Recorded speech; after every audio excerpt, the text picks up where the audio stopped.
Eddie comes to her first because he is the most frightened. He comes to her not as her friend of that summer or as her brief lover now, but the way he would come to his mother only 3 or 4 years ago, to be comforted. He doesn't draw back from her smooth nakedness, and at first she doubts if he even feels it. He is trembling, and although she holds him in the darkness, is so perfect that even this close she cannot see him, except for the rough cast. He might as well be a phantom. "What do you want?" he asks her. "You have to put your thing in me," she says. He tries to pull back, but she holds him, and he subsides against her. She has heard someone, Ben, she thinks, draw in his breath. "Bevy, I can't do that. I don't know how. I think it's easy, but you'll have to get undressed." She thinks about the intricacies of managing cast and shirt, first somehow separating and then rejoining them, and amends. Your pants, anyway. "No, I can't." But she thinks part of him can, and wants to, because his trembling. Because, hey everybody, welcome to Is It Kino? I am Mumkey Jones. It, was that child porn? Yeah, it was child porn written by 4th District Congressman from Iowa, Stephen King. All right. I'm E-Rich, and I will never be the same after hearing that. Whoa. Did you get so spooked by the It clown that you've been traumatized for life? Or is it more because I just read child porn to you? It's probably the latter over the former. When can we expect the Mumkey Jones Reads It audiobook? I'm just going to read the 10-page child sex orgy in the sewers. God. The rest of it, it would take too long. That book's like 1,100 pages. Why? Why is it so long? Explain. Do you know what the book is? Yeah. Oh, yeah. It's very different from the movie. I've never read it, so I have no idea. I mean, I'm only speaking off of what I just heard Red Letter Media say, because I foolishly watched their review before doing my own, so now I'm scared I'm going to repeat everything they said. But evidently there's it goes into, the history of the universe and how there's a giant turtle in space who barfed up our planet. What? And then the It clown is the evil space turtle who goes down to Earth and then wakes up every 27 years to eat children. And that's what's happening in It. How much cocaine was That's exactly what Mike Stephen and King Jake doing? said. Good Lord. So yeah, we both just saw the new massive hit. I think it's the highest box office pull-in money-wise for an R-rated movie of all time. The best opening for an R-rated movie ever. Beat Passion of the Christ, beat Deadpool, motherfucking It, the clown movie. God damn, I did not see that coming, actually. No. I think it's because there have been literally no movies to see the last month, and people were just itching to go see something. So, E-Rich, I gotta ask you, is It Kino? I think it is a very passable movie. I think it does a fine job doing what it sets out to do. I have not seen the miniseries adaptation of this book. No, me neither. And I've never seen, or not seen, I've never read the book either. So coming into this completely fresh, it reminded me a lot of the 80s and 90s kind of kids going along, finding mysterious things. More of a horror version of E.T. or fucking that Super 8 movie that's based on a bunch of other shit like that. But I mean it's a very good version of that. I was never scared in this movie. I was more just interested in seeing what was around the corner more than anything. I might have been scared a little bit, but I'll get into that later. Okay. I would say, it's not really scary to me. It's creepy. They do a good job of doing creepy things. And really, that's all I can ask for, because I'm not a horror movie guy. I actually dislike them, not because they're scary, but because I think they're just generally shit. Mm-hmm. And I don't get scared, really, by films. I enjoy tension more, like Green Room. I would consider that to be more of a horror movie, and it's not a horror movie at all. It's just because that actually gets my blood pumping, whereas showing me a bunch of scary shit on the screen, I'm thinking, well, I don't care. I can just close my eyes. If you're getting cyberbullied, just turn off the screen, nigga. Walk away from the computer. That's how I feel about horror movies. It does nothing to me. Yeah. But something about the creepiness I enjoyed. I got a kick out of just the clown's performance. I don't remember who played him. Alex Skarsgård, I believe. Do I know him from anything? Teen Wolf? No. maybe. Is that the MTV version or the Yes. Michael J. Fox Yes, version? the MTV version. Well, no. So I don't know him from that. But I'll say the one part that kind of had me like on the edge of my seat is when the kids are fighting the clown in the creepy haunted house. Yeah. Oh yeah. And here's why this movie works for me more than it doesn't. Because typically in these types of horror movies, for some reason I'm under the impression that when spooky crazy shit happens, it's like always like a dream. Like something really crazy will happen and then the character wakes up in their bed and he's sweating and but in this movie there's none of that. Everything that happens in the movie is actually happening. There are actual consequences for this crazy demon monster clown fucking with people, and like kids are actually getting eaten and ripped and torn to shreds. So that fight in the house, I know that there were actual stakes, and at this point, I actually like these characters. That's one thing that horror movies always seem to overlook is likable, realistic characters that you actually feel for, and like a plot. And this has the first one for sure. The second one a little less so, but the plot kicks in towards the end. So yeah, when I'm watching these kids fight this clown, and I've never read the source material, I don't know who's gonna fucking die. And like the fat kid's getting like his guts ripped open and shit, and I was like, oh, that's a pretty good scene. I'm into this scene. Some kid's gonna get fucking killed by this clown, and he's ripping him up. So I think I should say that I missed the beginning of this movie. So the little kid, the little like what 5 or 6 year old kid at the beginning wearing the yellow raincoat and stuff like that. He got fucking what, his arm ripped off by he got his arm like bitten off, like the clown ate it. Oh shit. Okay. Yeah. It was actually quite gory, and I forgot that the movie was rated R until that happened. It's really weird. There were a bunch of kids in my theater during this movie. I didn't expect like it's so weird because there's such a dichotomy between very scary things happening in this movie, and then your main characters are all kids for the most part, and it felt weird because I felt like the kids in the audience, like those are the kids that will totally get what these kids on screen are going through, and like can totally, but like there are also shitloads of adults because it's an R-rated movie all around me, and like so when these kids are swearing and when they're making jokes and shit, the adults are all laughing and stuff, and I just felt odd for the kids because I do think the kids should be scared. Kids should see horror movies and stuff and just kind of like get that impression of the world. But it was just weird for me to see how these kids were reacting to stuff. But yeah, I would say that it's such a realistic depiction of being 12 that the movie might as well be rated PG-13. There's nothing in this, like other than like the gory horror stuff, which really isn't that bad. Like cuss words, those are how kids talk. Like, sure. Plain and simple. That's how I talked when I was 12. That's how I talk now. The kids are calling each other faggots and stuff in this movie. Amazing. Perfect. So in that way, I don't think... Like, I think kids should be able to see that fine, because it's what they live every day. Like, how is seeing it on a screen going to be any different? I think there are two things. Like, basically, in a PG-13 movie, you can only say fuck once or twice. The other thing is that Which, by the way, what's the point of that? Like, once you say it once, the word's in your head. Yeah. Why not say it again? Like, genie's out of the bottle. Such an arbitrarily stupid rule that it makes me want to disregard these movie ratings altogether. Yeah, it's really dumb. And then, so I think the only other thing is when the blood just like sprays all over that fucking bathroom in this movie. That which is probably comical got it. at best. Sure. But like, I mean, I think the Evil Dead movies were rated R, and those are like splatter. Yeah, those are great. Splatter movies. But yeah, I guess the more I think about it, the more I like it, just because in my mind, when I think an It movie in 2017, what are current horror movies like? And then what can I expect them to do with the little that I know about the source material? And I thought it was going to be really schlocky and really stupid. It's not amazing. It's not great, but it is really well done, really good. It's shot well. It's directed well. I think all the kid actors sell their roles pretty convincingly. The Stranger Things kid I thought was remarkably good. Oh, that is the kid from Stranger Things. Yeah. Okay. He was an authentic little shithead who had the funniest lines in the movie, and I really loved that character, whatever his name is. He was the kid with the glasses?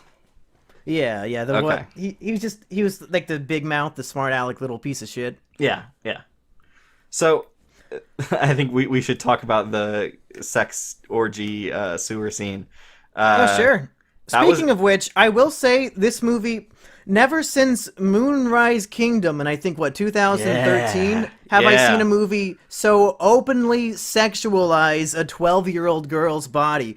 Where the weird thing is, like, the camera, has the, what's it called, like the man's gaze or whatever the fuck, when, like, Male gaze, yeah. Yeah, the male gaze. It does that to a fucking 12-year-old girl in her underwear when she's, like, all wet from swimming. Yeah. And, like, I get it, because, like, the little kids are, like, like, goggling and googling over her, or whatever the fuck kids do when they're staring at this girl. But, like, the movie is rated R, so it's for an adult audience. So what is the audience supposed to get out of you focusing the camera on this little girl's body? Like, I know what Digibro's gonna get out of it. I know what Psy and King Critic are gonna get. But, like, is the average person, like, do we need that shot in the movie? It seems strange. Like, I get it's the kid's point of view, but come on. I think it's more... Not literally come on. I mean, some of you probably will, but, I mean, shit. It's definitely more... I buy it more in this movie, because it's just one shot of them looking at this girl. In Moonrise It reminds Kingdom, me of... Yeah, go ahead. in Moonrise Kingdom, I started to seriously doubt whether Wes Anderson actually liked adult women or not. But Oh, yeah, that was... Because, like, yeah, there's a scene where, like, the little kid's, like, grabbing her tit and stuff. And I'm like, Yeah. oh, okay, Wes, calm down. But then it reminds me of the Whitest Kids You Know. Trevor Moore and Zach Kreger made a movie called Miss March. okay. And in the opening scene, they're both kids. They're like 8 years old on the playground, and one of them says to the other, yo, check out the ass on her. And then, like, it just, like, zooms in on an 8-year-old girl's ass. And I'm like, what the fuck are you doing? Why are you putting this in the movie? Is it supposed to be funny? Because I'm just like, okay, you did it. You sexualized the child. I mean, I guess I'll go jerk off to them. What do you want me to do with this? Yeah. The intention At is least always... in Transformers, Michael Bay says that the character is 17, but the actress is really like 20. Okay, so Monkey, God what did you God think bless, were the Michael Bay. scary moments of this movie? Scary moments. See, it's more creepy for me. I thought that the clown was more funny, and I appreciated him in a creepy, funny way. But like the fight scenes where the kids are getting like blown the fuck out. Yeah. It's tense. I don't know, maybe scary is the wrong word. It's tense and it's enjoyable. I will say that the movie was way too long. Yeah, it's 2 hours and ruined 15 minutes. Yeah, it ruined some of the enjoyment for me. But I don't know, what do you think? Did you have any spooks? I thought the haunted house sequence of the movie was probably the best for me. Yeah, me too. A lot of the stuff in the sewer at the end is decent, but it's a lot of stuff that we've seen before in a lot of ways. With the haunted house segment, you've got all these kids in this house, and basically the It monster thing is what recontorting itself into different shapes and stuff. Yeah, it's a to scare the shapeshifter different who kids. can... Like, it turns itself into your biggest fear, which I thought was really dumb, because right when I saw the movie, I went on the TV board, and it was... The first post I saw was a picture of the It clown, and With the teeth? It posed the question, why didn't he just turn into a T-Rex and kill the kids? And I thought, you're fucking right. If he can transform into anything, why would he turn into, like, the girl's dad to spook her? Just turn into a dinosaur and kill them. Well, I think what this movie kind of skirts around the edges of saying is that it feeds on their fear. So Yeah. it's not all the time interested in killing them. It's more interested in scaring them, and like it's kind of the appetizer for it. And Yeah. yeah. But so I think this movie does some interesting things with the look of the clown, in that I think the look is pretty frightening, but you kind of get used to it after a while.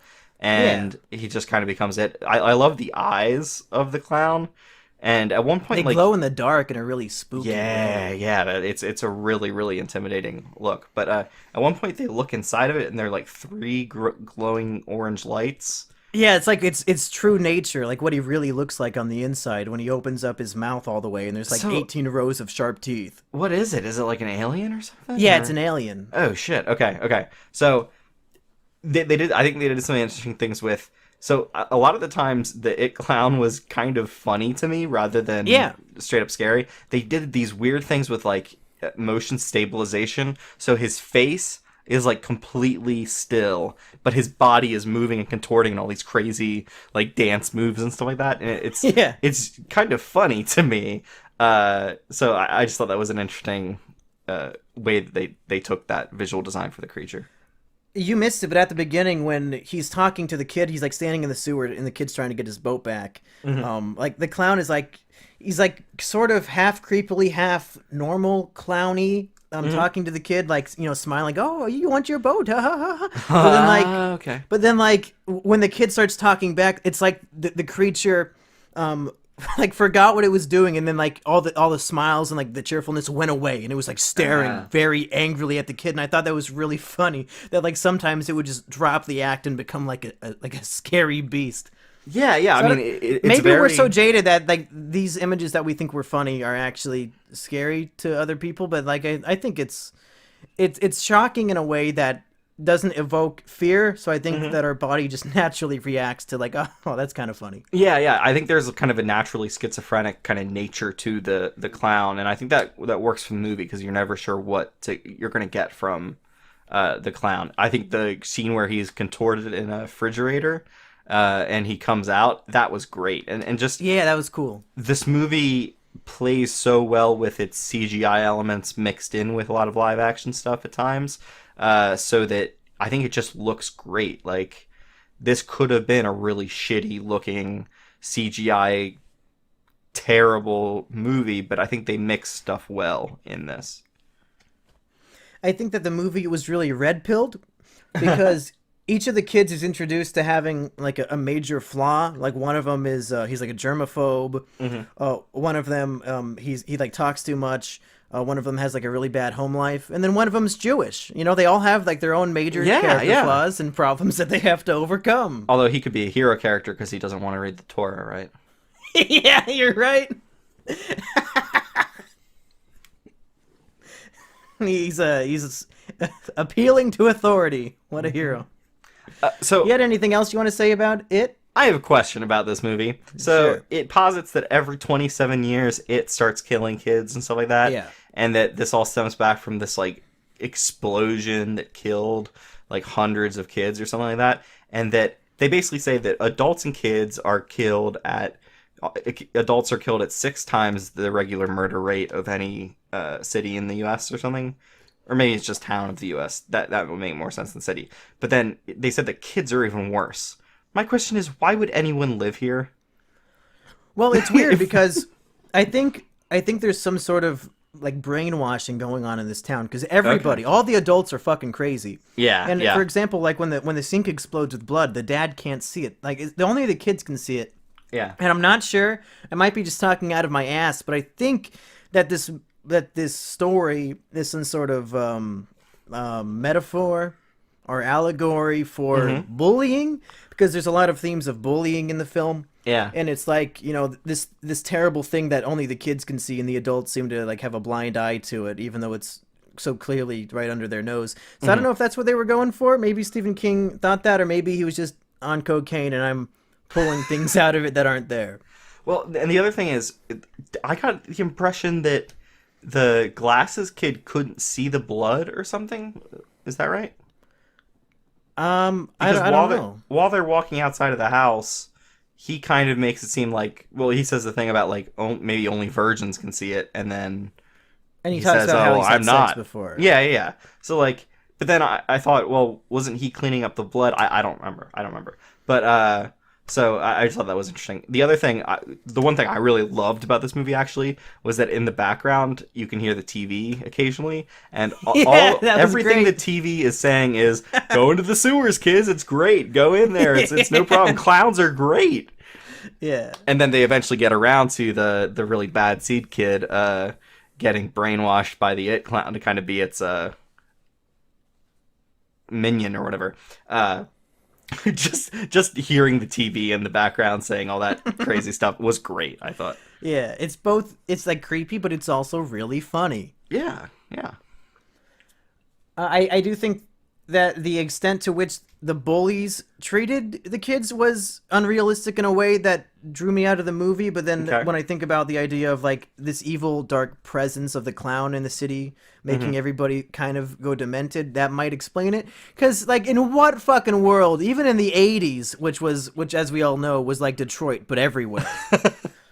Like, in what world do three bullies grab the new kid and fucking carve their name into his stomach with a knife? I And don't nothing think happens? that has ever happened in the history of mankind, I'm other than sure the end it's of happened. Inglorious Bastard. With high school or middle school bullies, like, no fucking way. I think it's important to say that there were no anti-bullying campaigns back then, so it was just kind of That's out not of even bullying. That's out like, of sight, wow, out I of guess mind. you're going to prison for life because you just carved a kid.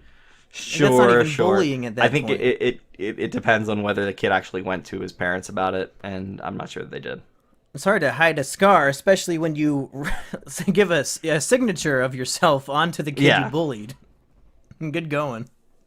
Also, the one bully who goes into the sewer tunnels and gets killed by zombies looked a lot like the new Roderick from Diary of a Wimpy Kid: The Long Haul, and I'm glad that he died.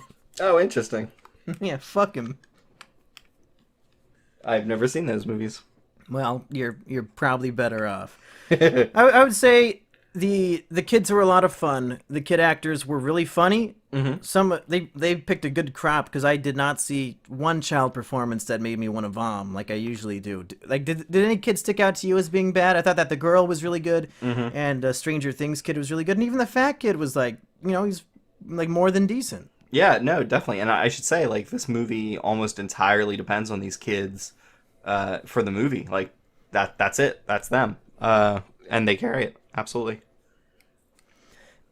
I do think it's weird that well, maybe it's not weird, but every adult in the movie is like a creepy weirdo. The kid's mom, like the fat germaphobe mom, is like a freak. The girl's dad is like some weird. He's like wants to protect his daughter's innocence by being a vicious evil father. Like, even the guy at the drugstore was like a pedophile trying to fuck the girl. It was Yeah. really strange. So I don't know. Maybe this town is just cursed and evil, or maybe it's the presence of the clown that makes everybody go crazy. I don't know. Maybe they talk about it in the book. Well, yeah, at some point I thought maybe the parents are in on it somehow, and that's why everyone does actually stay, even though it just seems like kids are getting murdered. Just leave. But, Yeah, nobody seems to really care. Like, Yeah. one kid goes missing, so they put up signs, and then the next day a different kid goes missing, so they cover up the old sign with a new one. it goes in order of operations. You only care about the newest kids. All the other Yeah. kids, fuck them. Yeah, kids are like iPhones. I only care about the newest one. All right, so iPhone Mumkey. 7-year-old news, man. You stay missing. Mumkey, are you ready for It Uh-oh. Chapter 2? You Starring- know, I'm not because I think the direction they're going, based on what I've heard about the TV movie and the book, is it's implied that the next movie will be 27 years later when they're all adults, and I don't care. Like, I want to see them as kids because that's when it's the most interesting. I don't want to watch a bunch of 40-year-olds fighting a clown in the sewer. I don't need to see that. Yeah, like I basically just start to think like, why? Just what is the value added to an It Chapter 2 that follows these same characters 27 years later? You have to do something new with the It clown somehow. Yeah, and what I- else can you do? They already conquered their fears. Like, You know what I you can did really it. see You know, them they doing? emerged into adulthood. What else is there? You know to what do? I can see them doing? This is going to be the new Conjuring horror series. Oh, okay. Where Is it'll they're gonna be like It prequels and shit. Like, it'll in, be in the the year parents. 1904. It'll be the parents with the new generation of kids in the sequel, and then they'll just keep going 27. And like, if I were making the movies and like 3 movies, like they'd be in hover cars and shit, and they'd be like following the clown and stuff like that. I don't even know, man. I mean, I'd stop right here if I were them, but you just know they're gonna keep going. This movie's gonna make $1 billion based on how it's tracking so far. I mean, I It can't blame already them. made it. I think part of it is people like Stephen King. People like, well, you couldn't tell that They from didn't Dark like Tower. the Dark Tower that No, much. totally. But I think it has a certain penetration in the pop culture. Well, in the book, there's quite a few of them. There definitely is. It has I already said it right. It has a penetration into the pop culture kind of complex, so that people know what it is when they see it. They see the clown, they see it's scary, they see the red balloon.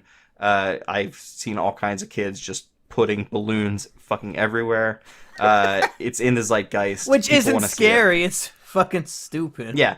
I just think Stranger Things is very popular. This plays into the same kind of stuff. Oh, yeah.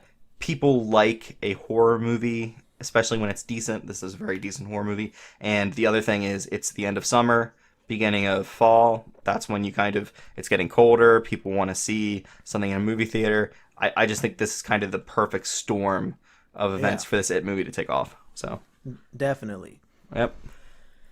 Well, Rich, I got 2 more questions for you. First of all, is It Kino? I don't know how many times I have to ask. That's the title of this episode, by the way. Is It Kino? That came to me from Jump Kimones on Twitter. Thanks for the because I'm so stupid I wouldn't have come up with that on my own. Well, you've also been asking this question for 20 fucking episodes too.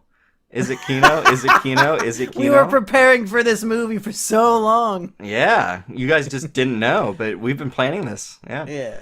So, what's more of a killer clown Kino? Is it or is it going to be Killer Clowns from Outer Space? From Outer Space. I've never seen Killer Clowns from Outer Space. Just by dint of me having seen this, yeah, I think it's Killer Clown Kino. It's better than most horror movies that have come out in the past couple years. Were there even any good horror films this year? Because Get Out, I don't think is a horror film, and I like that movie.